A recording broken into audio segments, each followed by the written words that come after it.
नमस्कार बंधुरा आपनारा सबाई केमन आछेन। आशा करी आपनारा सबाई भालो आछेन। आज के आमी आपनादेर संगे शेयर करब पाबदा माछेर झाल रेसिपि। चलुन देखे नेওয়া যাক कि कि उपकरण लागछे। प्रथमेई लागछे पाबदा माछ और लागछे पेঁয়াজ टमेटो काँचा लंका आदा हलुद जिरे लंका गुঁড়ো সরষের तेल নুন। प्रथमेই আমরা एक চামচ হলুদ গুঁড়ো एक চামচ নুন দিয়ে মাছটাকে ভালো করে মাখিয়ে রেখে দেবো কিছুক্ষণ। তারপর পেঁয়াজ টমেটো কাঁচা লঙ্কা আদা মিক্সিতে পেস্ট করে নেব ভালো করে। আমাদের পেস্টটা তৈরি হয়ে গেছে। এবার কড়াতে সরষের তেল পরিমাণ মতো দিতে হবে। সরষের তেল গরম হলে মাছগুলো দিয়ে দিচ্ছি ভাজার জন্য। মাছগুলো ভালো করে ভাজতে হবে। এক পিঠ হয়ে গেলে আরেক পিঠ উল্টে নিচ্ছি। আমাদের মাছ ভাজা হয়ে গেছে। কেউ স্কিপ করবে না, পুরো ভিডিওটা দেখতে থাকুন। এবার কড়াতে ওই তেলেই ওই পেস্টটা দিয়ে দিচ্ছি।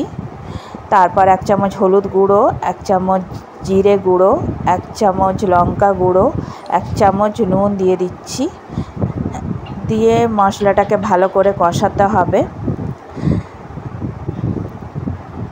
পেস্টটা তৈরি করে নিলে ভালো, তাহলে ঝালের ভালো টেস্ট হবে। আপনারা চাইলে কুচোনোও দিতে পারেন। আমাদের মশলা থেকে তেল ছেড়ে গেছে। এবার এক কাপ জল দিয়ে দিলাম। তারপর ভাজা মাছগুলো দিয়ে দিচ্ছি।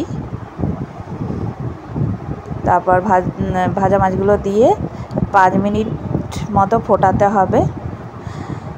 আমাদের ঝোলটা ফুটছে। 5 মিনিট পর আমাদের পাবদা মাছের ঝাল তৈরি হয়ে গেছে।